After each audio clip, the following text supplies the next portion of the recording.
Hello and welcome. We are still on reinforced cement concrete and we have been looking at examples under reinforced cement concrete. All right. The question on the board says a simply supported beam 100 millimeter wide and 120 millimeter deep is 5 meter long. All right.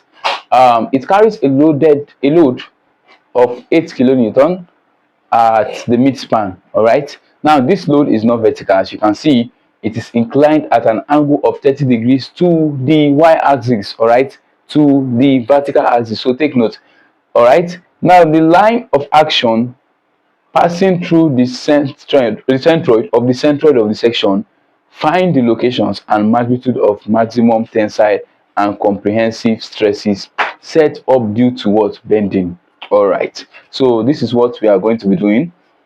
First thing we are going to be doing is we are going to be resolving the horizontal and vertical component of this force. All right, that will be the first thing we are going to be doing. So now we are going to take here, this is our x axis and this is our y axis. All right, so we are going to use Pythagoras theorem for this in order to resolve this force. All right, so if we take the sine of this angle, it will be nothing but what? Sine 30 will be equals to what? X all over what? All over 8, where what? X is opposite and 8 is what? The hypotenuse side. All right, so sine 30 will be equals to x all over what? All over 8. All right, so if we make the x subject, it implies that x will be equals to 30, x will be equals to 8 sine 30. All right, so this is what we have, and 8 sine 30 is nothing but if you press your calculator, you realize that 8 sine 30 is nothing but 4 kilonewton. Now don't forget that our 8 is nothing but what is in kilonewton, is the inclined force. All right, so 8 sine 30 is nothing but 4 kilonewton. All right, so x here will be equals to 4 kilonewton. All right, now we go over to what? We go over to get our what is it called? Our y, which is our vertical component. All right, so if we take the cos of this angle, we know that cos is nothing but what? Adjacent all over hypotenuse. This will be cos 30 degrees equal to y all over what? 8.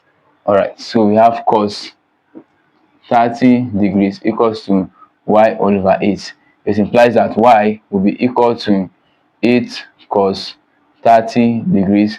8 cos 30 degrees is equal to 6.93. So y is equal to 6.93 kilonewton. All right, so here we have x will be equals to 4 kilonewton. All right, which is our what? Our horizontal force, and we have y, which is our vertical force, to be what? To be 6.93. So we have y equals to 6.93 here. So this is what we have as our x and this is our y. Now note that our y is what? Is downwards. You can see the arrow here, and our x is going what? Towards the left. You can as well see the arrow here. Why is our x going towards the left? Of course, you know, you can see the direction of our inclined initial force of 8 kilonewton. Now in bending, in beams where we have an inclined load as this, all right, what actually caused the bending of the beam will be the horizontal what? Component. After resolving, whenever you are faced with a problem like this where you have an inclined load, all right, after resolving the forces into horizontal and vertical components, what actually caused the bending of that beam will be the what? It will be the vertical component of the force. So we are going to be using the vertical component of the force here as our load on this beam. We are not going to be using 8 kilonewton. We are not going to be using 4 kilonewton. We are going to be using 6.93 kilonewton, which is the vertical force after we have resolved it. All right, so that is what we are going to be using. All right, now for this beam, all right, this is nothing but a simply supported beam, all right, with a load at the midspan. All right, here we have resolved it, and the load at the midspan directly on the beam is what? 6.93 kilonewton. All right, so and we know that moment for a simply supported beam with a load, a point load at the midspan is nothing but what, WL all over 4. All right, that's the moment of a simply supported beam with a load, a point load at its midspan. So we have M to be equals to WL all over what, all over 4. All right, this is what we have. Now, like I said earlier, when we are dealing with beam, all right, that has inclined load, after resolving the forces, the force that actually cause the bending of the beam will be the what, the vertical force on the beam.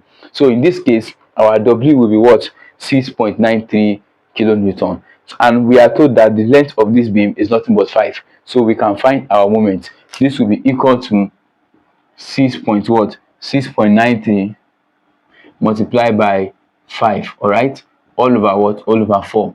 And this will be equal to 6.93 multiplied by 5 all over 4 is nothing but 8.63 kilonewton meter.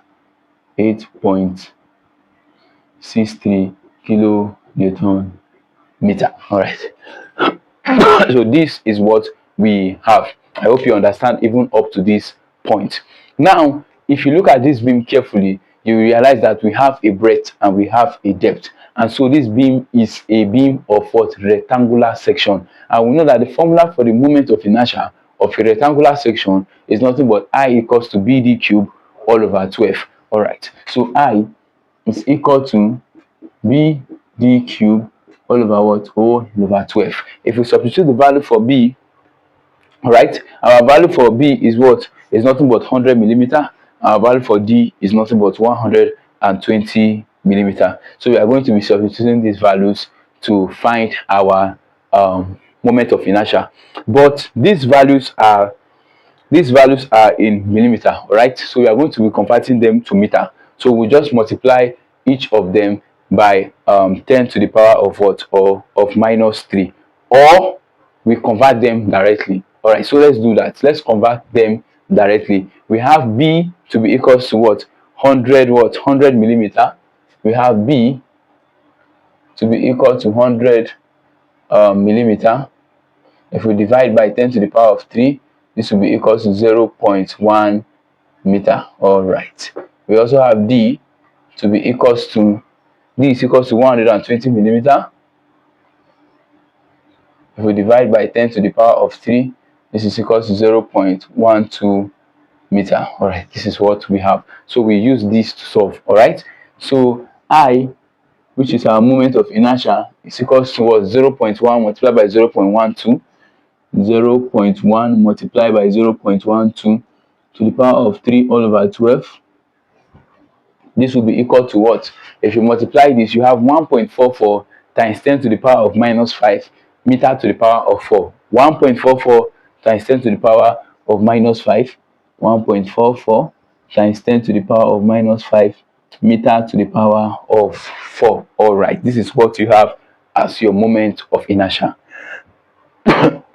Now, we have I to be equals to BD cube. We have gotten I and we have gotten our moment. Now, if you look at this beam, all right, you will realize that the maximum compressive stress, all right, is equal to what, the maximum tensile stress. All right, the maximum compressive stress is equal to the maximum tensile stress. If you also look at this beam, you will notice that the the distance from the distance from the neutral axis to the top of the beam, all right, is equal to the distance from the neutral axis to the bottom of the beam. The top of the beam is the compression phase, the bottom of the beam is the tension phase. All right, so the distance from the neutral axis to compression phase is 60 millimeter, and the distance from the neutral axis to to the tension phase is also 60 millimeter. So YC is equal to YT, and sigma max is equal to sigma C max is equal to sigma T max. All right. So from the stress diagram and the cross section of the beam, right, from the stress diagram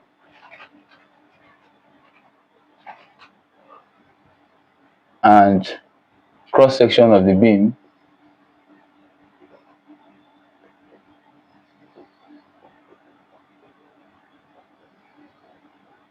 you can see that sigma T max is equals to sigma C max, and also YC is equals to what? YT. All right. Now, what is our YC? We know that Y is nothing but the distance from the neutral axis to the top of the beam, and it's nothing but what? D all over what? All over 2. So this will be equal to our YC, which is equals to YT, will be equals to D all over what? All over 2, which is equal to 0.12 all over what? All over 2, which is equal to 0.06 meters. All right. So this is what we have as our YC. All right, is what we have. All right. Now, from our formula of what? Bending, our bending equation, or we can say the theory of pure bending, we know that M all over I is equals to sigma all over what? All over Y. All right. Here we can make sigma the subject. If we make sigma the subject here, sigma will be equal to my all over I. All right. So sigma will be equals to my all over what? All over I. What is the value for M? The value for M is nothing but 8.63. So I have sigma to be equals to 8.63. all right, multiply by the value for Y. The value for Y is nothing but 0.06. This is 0.06. all right, all over what? I is nothing but 1.44 times 10 to power minus 5. All right, so divide by 1.44 times 10 to power minus. So here we are going to be multiplying this. All right, we are going to be multiplying this. So 8 point. So now if you look carefully, you will realize that moment is having kilo, which is nothing but 1000. All right, so we'll multiply by what? 10 to the power 3, which is the same thing as 1000. Now if you multiply this and you divide by 1.44 times 10 to the power minus 5, you will have 36080000. all right, so sigma will be equal to 36080000 Newton. This will be Newton meter, Newton per meter square. Yes, this will be our value. Now we want to leave our answer in what? Mega Newton per meter square. We know that mega is nothing but 10 to the power of 6. all right, so we are going to be dividing by 10 to the power of 6 in order to what? Add mega to the unit. all right, so if we divide by 10 to the power of 6, all right, it's going to be what? 36.08. Take note of that. So divide this by 10 to the power of 6, or divide this by 10 to the power of 6, you get 3.08.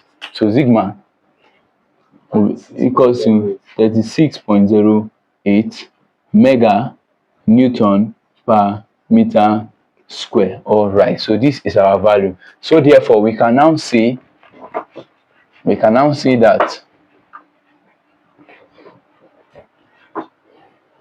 all right, don't forget we have to find the maximum tensile and compressive stress. So we can now say that sigma T max, which is equals to what?